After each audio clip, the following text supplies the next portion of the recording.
السلام علیکم عزیز طلباء و طالبات، امید واسق ہے کہ آپ خیریت سے ہوں گے اور اللہ تعالیٰ سے دعا ہے کہ آپ کا غنچہ دل خوشیوں سے بھرا رہے۔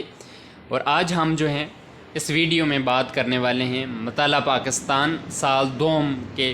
باب 4 کا جو ہمارے پاس ٹاپک ہے، پاکستان میں نفاذ اسلام کے لیے اقدامات، اور یہ 4 چیپٹر جو ہے اور اس کا 4 کوسچن ہے، چوتھے باب کا چوتھا لانگ سوال ہے، اور یہ بھی بڑا اہم ہے۔ اس کو بھی آپ نے تفصیلاً دیکھنا ہے اور اینڈ تک دیکھنا ہے، مکمل دیکھنا ہے تاکہ آپ کو بات سمجھ آ سکے اور اس تفصیلی سوال کو آپ اچھی طرح سے اٹیمپٹ کر سکیں۔ اس میں چند جو ہیں اہم مشکل الفاظ بھی ہیں جن کو میں آپ تشریح کر کے بتاؤں گا آپ کو، تاکہ آپ ان الفاظ کو انڈرسٹینڈ کر سکیں اور اچھی طرح آپ ان الفاظ کو سمجھ کے اس سوال کو بہترین طریقے سے اٹیمپٹ کر سکیں۔ تو چلیے ہم اس ٹاپک کا جو ہے آغاز کرتے ہیں۔ اگر آپ اس ٹاپک کو انڈرسٹینڈ کرنا چاہتے ہیں تو آپ نے غور سے اس ٹاپک کو سننا ہے، انشاءاللہ عز و جل آپ کو اس کا جو تھیم ہے، جو بات ہے، وہ آپ کو سمجھ آ جائے گی۔ ہمارا آج کا ٹاپک ہے اور یہ لانگ سوال نمبر 4 ہے چیپٹر 4 کا، یہ بھی آپ نے ذہن میں رکھنا ہے۔ پاکستان میں نفاذ اسلام کے لیے اقدامات، کہ پاکستان میں اسلام کو نافذ کرنے کے لیے جو حکمت عملی اختیار کی گئی یا جو کام کیے گئے وہ کون کون سے تھے، کیونکہ جس طرح قرارداد مقاصد ہے اس کو بھی ابتدا میں جو ہے جتنے بھی ہم نے آئین پڑھے، 3 دساتیر پڑھے، جس میں 56 کا آئین ہے، 62 کا آئین ہے، 73 کا آئین ہے، تو ان میں واضح طور پہ جو ہے قرارداد مقاصد کو شامل کیا گیا، جس سے ہمیں اسلامی رنگ جو ہے نمایاں نظر آیا، جس میں اللہ تعالیٰ کی حاکمیت کو تمام کائنات پر تسلیم کرنا، پھر اسلام کو سرکاری مذہب قرار دینا، پھر آئین میں مسلمان کی تعریف جو ہے وہ شامل کی گئی۔ یہ ایک احسن اقدامات تھے اور جو پاکستان میں اسلام کو نافذ کرنے میں بڑے کارآمد ثابت ہو سکتے تھے۔ تو نفاذ اسلام کے اقدامات میں سب سے پہلا جو انہوں نے قدم اٹھایا، جو سب سے پہلا کام کیا، وہ ہے زکوٰۃ و عشر کا نظام قائم کرنا، کیونکہ آپ دیکھ سکتے ہیں اور حضرت عمر رضی اللہ تعالیٰ عنہ کے دور میں بھی آپ دیکھ سکتے ہیں کہ انہوں نے زکوٰۃ و عشر کا جو نظام ہے وہ بڑا بہترین اس کا نفاذ کیا، جس سے اس دور کے اندر غریب لوگ جو ہیں زکوٰۃ لینے والے کم پڑ گئے تھے، دینے والے زیادہ تھے۔ اب اسی چیز کو مد نظر رکھتے ہوئے، اسلامی قانون کو مد نظر رکھتے ہوئے، شریعت اور سنہ کو مد نظر رکھتے ہوئے، ہم نے پاکستان کے جو دساتیر تھے ان میں زکوٰۃ و عشر کا جو نظام ہے اور اسلامی جو اقدامات تھے پاکستان میں نافذ کرنے کے لیے، اس میں پہلا پوائنٹ جو تھا وہ زکوٰۃ و عشر کا نظام قائم کرنا تھا۔ زکوٰۃ و عشر کا جو نظام ہے یہ آپ کے پاس قائم ہوا 20 جنوری 1980 کو۔ یہ MCQs میں آ سکتا ہے، بڑا عام ہے، یہ آپ نے ذہن میں رکھنا ہے۔ زکوٰۃ و عشر کا جو نظام ہے یہ 20 جنوری 1980 کو جو ہے اس کا نظام لاگو کیا گیا، جاری کیا گیا، اور اس نظام کے مطابق جتنے بھی مسلمان جن کی بینکوں میں جمع شدہ رقم تھی وہ یکم رمضان کو کم از کم 2.5% جو ہے وہاں سے وہ وصول کر لیتے تھے، جو مستحقین افراد میں جو تقسیم کی جاتی تھی، تاکہ ان تک یہ رقم پہنچ سکے، تو ان تک یہ رقم بآسانی پہنچ سکے۔ تو یہ 20 جون 1980 کو جو زکوٰۃ و عشر کا نظام جو ہے جاری کیا گیا، جس کے مطابق جس مسلمان کی جو صاحب استطاعت ہے وہ اگر جاری کرنا چاہتا ہو، وہ اگر دینا چاہتا ہو،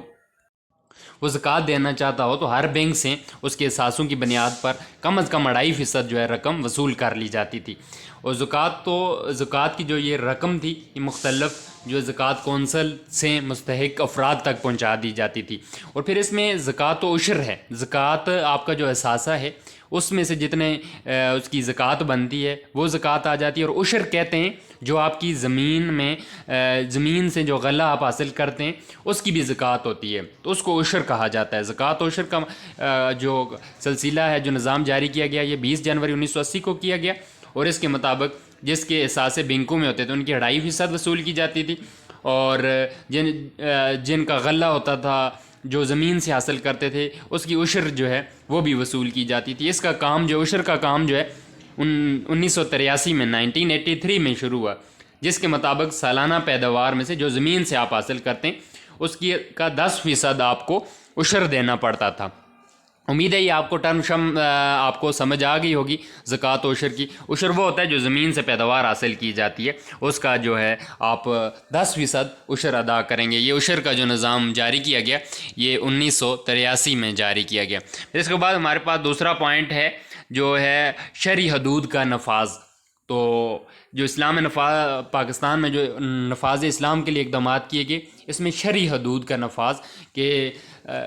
جو شریعت کے مطابق حدیں ہیں، لیمٹس ہیں، وہ ہونی چاہیے۔ یہ 10 فروری 1979 کو شرعی حدود آرڈیننس جاری کیا گیا۔ 1979 میں شرعی حدود آرڈیننس نافذ کیا گیا، جس کے مطابق چوری، شراب نوشی، زنا کے جرائم پر سزائیں دینے کے احکامات جاری کیے گئے۔ تو یہ شریعت کے مطابق جو سزائیں شریعت میں مختص ہیں، وہی سزائیں جو ہیں چوری، شراب نوشی اور زنا کے جرائم پہ جو لوگ کرتے تھے ان کو یہ سزا دینے کے حکم جو ہیں جاری کیے گئے۔ پھر نیکسٹ تیسرا پوائنٹ آ جاتا ہے اسلام کے جو پاکستان میں نفاذ کیا گیا اس کے اقدامات میں سود کا خاتمہ۔ تھرڈ پوائنٹ کے اندر یہ ہے کہ ملک کے اندر سود جیسی جو ناسور چیز ہے اس کو ختم کیا جائے گا۔ سود سے نجات حاصل کرنے کے لیے 1 جنوری 1981 سے نفع و نقصان کی بنیادوں پر کھاتے کھولے گئے۔ اس کا مطلب یہ ہے کہ جو آپ بینکوں میں رقم جمع کرواتے ہیں، اگر نفع ہوتا ہے تو آپ کو بھی نفع ملے گا، اور اگر نقصان ہوتا ہے تو آپ کو بھی نقصان ہوگا۔ اگر آپ فکس کر دیں اگر نفع نقصان ہو آپ کو تب بھی پرسنٹیج ملنی چاہیے، تو وہ سود میں آ جاتا ہے۔ اس حوالے سے 1 جولائی 1984 سے تمام سیونگ اکاؤنٹس کو PLS کھاتوں میں تقسیم کر دیا گیا۔ PLS کیا ہے؟ پروفٹ لاس آپ کے پاس جو آ جاتا ہے، جو ہیں پروفٹ اور لاس، کہ اگر آپ کو منافع ہوتا ہے تب ہی آپ کو ہوگا، اگر نقصان ہوتا ہے آپ کی جو جمع رقم ہے تب آپ کو نقصان بھی ہوگا۔ تو پروفٹ لاس جو آپ کے پاس PSL کھاتے ہیں ان میں تبدیل کر دیا گیا جو سیونگ اکاؤنٹس تھے۔ علاوہ ازاں سرکاری طویل میں کام کرنے والے مالی اداروں نے بھی شرکت کی بنیادوں پر قرضے جاری کرنا شروع کر دیے، کہ جو سرکاری محکمے تھے انہوں نے بھی قرضہ جو ہے جاری کرنا شروع کر دیا۔ پھر فورتھ پوائنٹ اس میں آ جاتا ہے کہ جو شرعی عدالتیں تھیں ان کا قیام عمل میں لایا گیا۔ اب شرعی عدالتیں جو تھیں یہ 10 فروری 1979 کو 1979 کو ایک آرڈیننس جاری کیا گیا، جس میں تمام ہائی کورٹس جتنی بھی ہائی کورٹس تھیں ان میں شریعت بینچ قائم کیے گئے۔ کہنے کا مطلب یہ ہے کہ جو شریعت سے جو شریعت کو جانتے تھے وہ جو ماہر لوگ سارے اس شریعت بینچ میں لائے گئے اور شریعت بینچ قائم کیا گیا، جن میں علماء کو بطور جج شامل کیا گیا۔ جو شریعت کو جانتے تھے ان کو بطور جج شامل کیا گیا، اور مئی 1980 میں شریعت بینچ کے بجائے وفاقی شرعی عدالت قائم کی گئی، کہ پھر 1980 میں جا کے شریعت بینچ کے بجائے اس کے علاوہ جو ہے اس کے بجائے انہوں نے شرعی عدالت کا قائم عمل میں لایا، جس کے تحت جتنی بھی ماتحت عدالتیں تھیں ان کے فیصلوں کے خلاف اپیل بھی سنی جاتی تھی، اور کوئی ایسا قانون جو اسلام کے منافی ہو، اسلام کے تصادم ہو اور اسلام کے مطابق نہ ہو تو وہ شرعی عدالت جو ہے اس قانون کو ختم کرے گی، اس قانون کو کالعدم قرار دے گی۔ اور پھر نیکسٹ ہمارے پاس آ جاتا ہے اسلامیات کی لازمی تعلیم۔ پھر جو پاکستان میں نفاذ اسلام کے لیے اقدامات کیے گئے ان میں اسلامیات کی تعلیم کو لازمی قرار دیا گیا، کیونکہ جب ہم اسلامیات کی تعلیم دلوائیں گے تو ہم اس اسلامی رنگ کو بچوں تک پہنچا سکتے ہیں، بچوں تک تمام معلومات جو ہیں اسلام کی بچوں تک آسانی سے پہنچا سکتے ہیں۔ تو اس حوالے سے جو تعلیمی نظام تھا اس کو اسلام سے ہم آہنگ کرنے کے لیے تمام کلاسوں میں اسلامیات کی تعلیم لازمی قرار دی گئی۔ پھر احترام رمضان آرڈیننس آ جاتا ہے کہ ماہ رمضان کے احترام میں ایک آرڈیننس جاری کیا گیا، اور احترام رمضان نہ کرنے والوں کو 3 ماہ قید اور 500 جرمانے کی سزا کی جا سکتی ہے۔ پھر یہ سزا جو ہے مختص کی گئی، اور احترام رمضان آرڈیننس جو رمضان کا احترام نہیں کریں گے ان کے لیے یہ آرڈیننس جاری کیا گیا، جس میں جو رمضان کا احترام نہیں کرے گا اس کو 3 ماہ قید اور 500 جرمانہ جو ہے اس وقت 1980 کی بات ہے، اس وقت یہ مختص کیا گیا۔ اہتمام نماز نیکسٹ آ جاتا ہے کہ جتنے بھی سرکاری دفاتر ہیں، سکول ہیں، کالجز ہیں، ان میں ظہر کی نماز کا اہتمام کیا جائے، اور لوگوں کو نماز پر راغب کرنے کے لیے نماز کمیٹیاں قائم کی جائیں کہ جو بھی اسکول کالجز سرکاری دفاتر ہیں ان میں ظہر کی نماز کا جو ہے وقت جب ہو ان کو نماز کی طرف راغب بھی کرنا چاہیے, ترتیب بھی دینی چاہیے, اور نماز کمیٹیاں قائم کی جائیں جس میں یہ بات جو ہے حکومت تک پہنچائی جائے کہ سرکاری دفاتر میں اسکول کالجز میں کیا نماز کا بندوبست ہو بھی ہو رہا ہے, نماز لوگ قائم کر رہے ہیں یا نہیں. پھر عربی زبان کی لازمی تعلیم آ جاتا ہے کہ اسکولوں میں جماعت ششم سے لے کے ہشتم تک, چھٹی سے لے کے 8ویں تک جو ہے عربی زبان کو لازم قرار دیا گیا. یہ آج بھی جو ہے ہمارے اسکولوں میں یہ چیز لازم ہے, عربی کی جو تعلیمات ہے وہ لازمی ہے چھٹی جماعت سے 8ویں جماعت تک. پھر اس کے بعد آ جاتا ہے اسلامی قانون کو بہتر بنانے کے لیے, ریسرچ کرنے کے لیے بین الاقوامی اسلامی یونیورسٹی کا قیام. پھر جو انٹرنیشنل اسلامک یونیورسٹی ہے اسلام آباد کے اندر, اس کا قیام عمل میں لایا گیا, جس میں پوری دنیا سے اسلامی طلبہ اور اسلامی طالبات جو ہیں آ کے یہاں پہ تعلیم حاصل کر رہے ہیں شریعت اور سنت کے مطابق. جس طرح شریعت کے مطابق تعلیم ہونی چاہیے اس طرح اسلامک انٹرنیشنل یونیورسٹی میں یہ تعلیم دی جا رہی ہے. اور اس کا قیام 2 جنوری 1981 سے اسلام آباد میں بین الاقوامی یونیورسٹی نے کام شروع کر دیا, جو اسلامی قانون کے ہر پہلو پر تحقیق کرتی تھی. یہ ریسرچ یونیورسٹی تھی جو اسلام کے ہر پہلو کے حوالے سے تحقیق کر رہی تھی. پھر اس کا آخری پوائنٹ ہے 10واں پوائنٹ, دینی مدارس کی سرپرستی, کہ ملک کے اندر دین کی اشاعت کے لیے تبلیغ کے لیے دینی مدارس کی سرپرستی میں جو ہے قائم کی جائے اور ان میں جو ہے سالانہ ان کی مدد بھی کی جائے. اور جو وہ لوگ دورہ حدیث یا جتنے بھی 8 سالہ جو پروگرام ہے 8 سالہ کورس کرتے ہیں تو اس کو MA کے برابر جو ہے درجہ بھی دیا گیا ہے کہ کوئی بھی جو 8 سال کا وہ دینی مدارس سے کورس کرتے ہیں ان کے بعد ان کی جو ڈگری ہے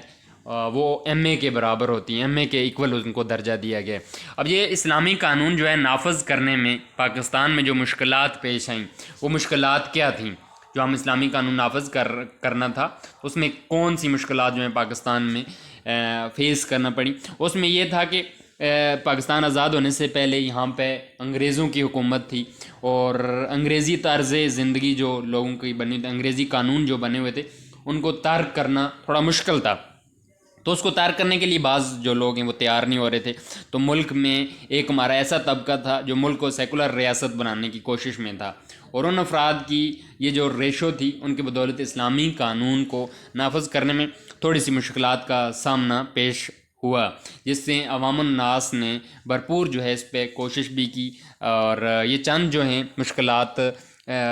اس میں مشکلات سامنے آئیں اسلامی قانون کو نافذ کرنے میں, جس میں یہ تھا کہ انگریزی قانون کو ترک کرنے کے لیے کچھ جو چند طبقہ فکر کے لوگ تھے وہ تیار نہیں تھے. ان کی کوشش یہ تھی کہ یہ سیکولر ریاست ہونی چاہیے, جبکہ ایسا نہیں تھا. تو ہم نے جو نفاذ اسلام کے لیے اقدامات کیے ان کو ملک کے اندر جو ہے نافذ کر دیا گیا. یہ ایک آپ کا اہم لانگ سوال تھا, لانگ سوال نمبر 4 اور چیپٹر نمبر 4 کا لانگ سوال ہے. یہ آپ نے پریپیئر کرنا ہے اور اچھی طرح سے تیار کرنا ہے. اللہ تعالیٰ آپ کا حامی و ناصر ہو. اگر کوئی چیز آپ کو سمجھ نہیں آئی کمنٹ سیکشن میں آپ بتا سکتے ہیں. اللہ تعالیٰ آپ کا حامی و ناصر ہو. اللہ حافظ. ملتے ہیں اگلے لیکچر میں.